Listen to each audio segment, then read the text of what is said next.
একটা পিৎজা, অনেকেই খেতে ভালোবাসেন, সেই পিৎজা একটা লার্জ সাইজ পিৎজা, আমি ধরে নিলাম খুব বড় জোর দাম 1000 টাকা। কিন্তু শুনলে অবাক হবেন, পিৎজা পার্টিতে উড়ে গেল 21 লক্ষ টাকা। ভাবছেন আমি কি বলছি? কেন হেয়ালি করছি না? একেবারে হেয়ালি করছি না, তার কারণ এমনই ঘটনা ঘটেছে কালনায়। কিভাবে, কি ঘটনা? পিৎজায় কালনার দিলদরিয়া নাবালকের আজব কীর্তি। বন্ধুদের পিৎজা খাইয়ে বাবার আলমারি সাফ। দিনের পর দিন পিৎজা পার্টি, আর তাতেই উঠল 21 লাখ টাকা। পিৎজা পার্লারের ফ্লোর বুক করে ফুটানি, বন্ধুদের নিয়ে মোচ্ছব। বাবা মার অজান্তেই ঘটেছে এই পুরোটা। ধীরে ধীরে ধীরে ধীরে গায়েব 21 লক্ষ। ধরা পড়ে কি করবে সেই নাবালক? বুঝতে না পেরে বন্ধুদের ওপর, সঙ্গীদের ওপর দায় চাপিয়েছে সে। পিৎজা পার্লারের মালিককেও জিজ্ঞাসাবাদ। কথা বলবো, নবকুমার প্রতিনিধি রয়েছেন আমাদের সঙ্গে। নবকুমার, যে ছবি কালনায় আমরা দেখতে পাচ্ছি তা আশঙ্কার। অনেক বাবা মার চোখ কপালে উঠবে আমার বাংলায় এই খবর দেখে। কিন্তু একটা কথা বলো, এই যে পিৎজা পার্লারের একটা ফ্লোর বুক করে মোচ্ছব চলছে, 21 লক্ষ টাকা সেখানে খরচ হচ্ছে, একটা নাবালক, কারোর মনে কখনো কোনো প্রশ্ন জাগেনি এত টাকা আসছে কোথা থেকে, পাচ্ছে সে কোথা থেকে? একদমই রুমেলা, এই বিষয়টি মানে গার্জেনরা এসে দাবি করে পিৎজা পার্লারের কাছে এসেছে রেগুলার বেসে তারা যে এই টাকা পরিমাণ নিয়ে আসছে। এক একটা ফ্লোর বুক করতে প্রায় 20,000 টাকা খরচা লাগে এবং প্রায় দিনই সেখানে বার্থডে পার্টি হচ্ছে। একটা অবাক করা কাণ্ড। ষষ্ঠ শ্রেণীর একটা ছাত্র রেগুলার তার 4-5 জন 10 জন বন্ধু নিয়ে এসে এরকম ধরনের খরচা করে যাচ্ছে। শুধুমাত্র কি পিৎজা পার্লারে গিয়েই খরচা করছে নাকি অন্য কোথাও খরচা করছে সে বিষয়ে তারা জানে না। তারা জানতে পেরেছে তার কয়েকজন বন্ধু মিলে বাবার আলমারিতে লকারে থাকা যে 25 লক্ষ টাকা, সেখান থেকে 21 লক্ষ টাকা সে খরচা ইতিমধ্যে করে ফেলেছে। এবং সেইখানে সে মাঝে মাঝেই নয়, প্রায় প্রত্যেক দিনই সে আসতো, কয়েক হাজার টাকা করে এরকম সে পিৎজার পেছনে খরচা করতো। এছাড়া সে পুরো ফ্লোর জুড়ে সে একটা বুক করে নিত। নেশাটা কি ছিল? পিৎজা খাওয়া নাকি বাবার টাকা ওড়ানো? কি কারণে করতো সে এরকম? এত টাকা এবং সে দিশাহীন হয়ে যেত। এবং এই টাকার পেছনে পাশাপাশি আশেপাশের বাড়ির সব লোকজনেরা তারা কি মদত দিয়েছিল কিনা সেই সব বিষয়ে তদন্ত করবে কালনা থানা পুলিশ। কারণ সে বাচ্চা জানাচ্ছে পাশাপাশি যা বন্ধুরা আছে বা বড় তার থেকে বয়োজ্যেষ্ঠ যারা আছে তারা ভয় দেখাতো এবং তাদেরকেও কি সে অনেক টাকা দিয়েছিল এবং সেই টাকা নিয়ে সে বিভিন্ন জায়গায় বিভিন্ন খাতে খরচা করেছে। তার বিভিন্ন অসংলগ্ন কথাও এর মধ্যে দিয়ে উঠে আসছে।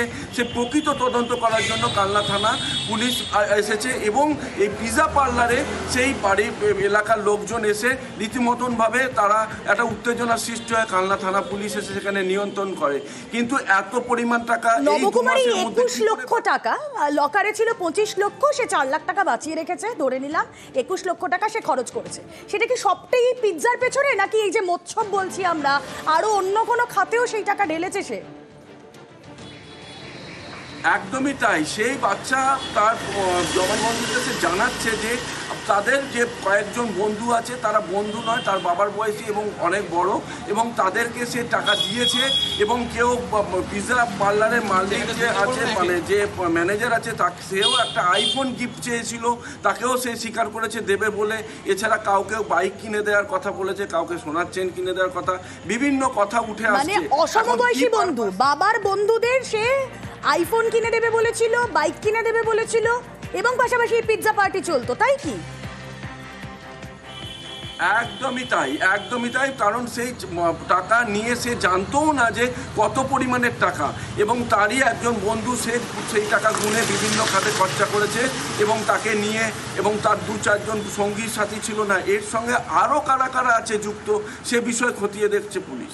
এই বিষয়টাই ভীষণ অবাক করা, তার কারণ বাবা মার অজান্তেই ঘটনা ঘটছে এবং এই নাবালক সে তার বাবার বয়সী বন্ধুদের পেছনে খাওয়ানোর জন্য, তাদেরকে আইফোন কিনে দেওয়ার জন্য, তাদের বাইক কিনে দেওয়ার জন্য এই টাকা বাবার লকার থেকে সে হাতাতো। 25 লক্ষ টাকার মধ্যে 21 লক্ষ টাকা এভাবেই সে খরচ করেছে। বাবা মার কোনো নজরদারি ছিল না, বাবা মার কোনো শাসন ছিল না, তারা এই বিষয়টা কিচ্ছু টের পাননি। প্রশ্নটা এখানে।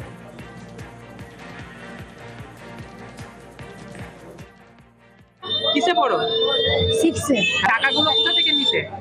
আলমারির থেকে। কিভাবে নিতেন? একটা বন্ধু আসতো রোজ, হ্যাঁ। ও আলমারি খুলতে জানতো, আমি কিছু জানি না।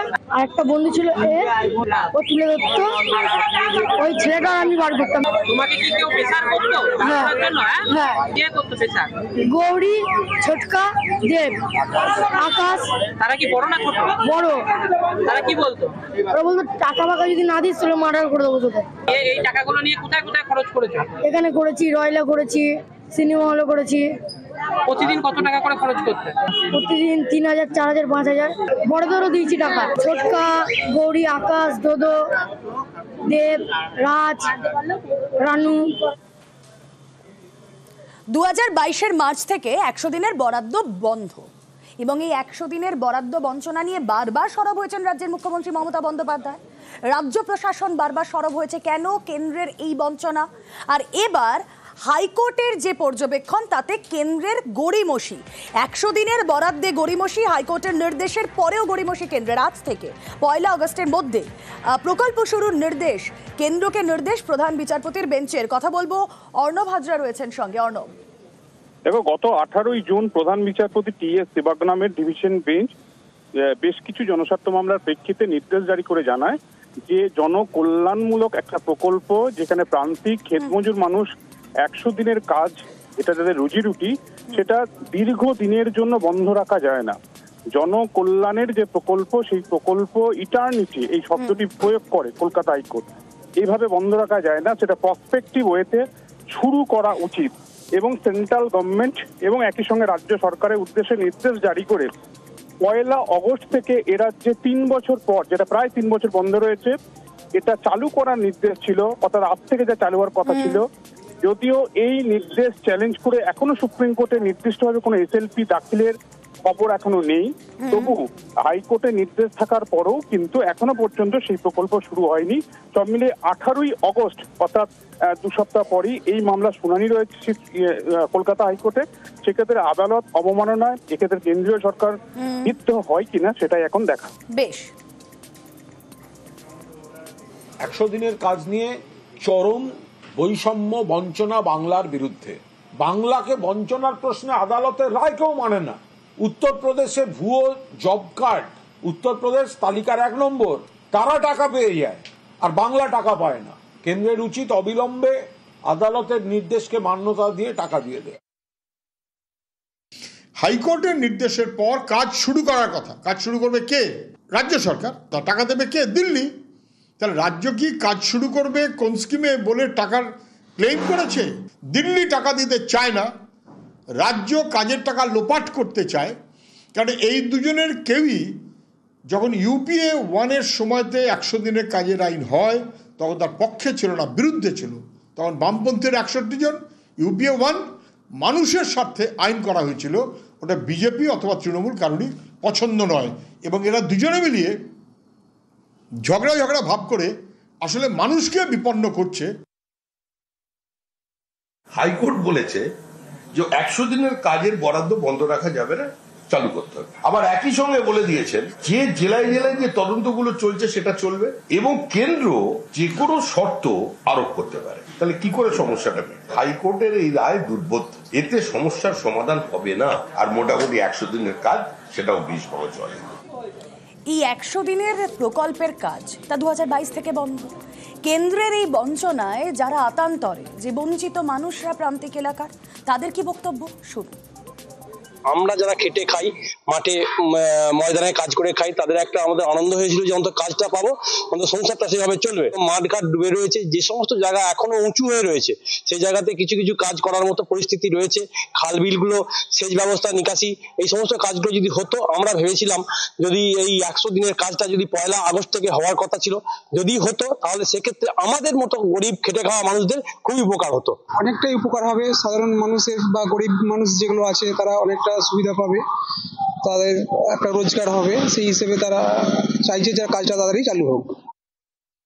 तो क्या चाहते हैं आप लोग? हम लोग को काम चाहिए। कितना दिक्कत हो रहा है काम नहीं मिलने से? बहुत दिक्कत हो रहा है, बच्चा सब पढ़ने वाला है, एक बगान कर्मी काम रहने से तो हम लोग का खर्चा गृहस्थी नहीं चलते हैं ना घर में, उसी कारण से हम लोग का बहुत दिक्कत होता है। आजकल होने से अच्छा होगा, हम लोग का पैसा उसा पेमेंट मिलने से। জানতাম 1 তারিখ থেকে কাজ হওয়ার কথা, কিন্তু পঞ্চায়েত থেকেও কেউ আসেনি, কাজও চালু হয়নি। আমরা তো কাজ চাই, বাড়িতে তো কেউ আসেও না, কেউ খোঁজও নেয় না, কি খাইয়ে মরি না খাইয়ে মরি, কেউই তো কিছুই বলে না।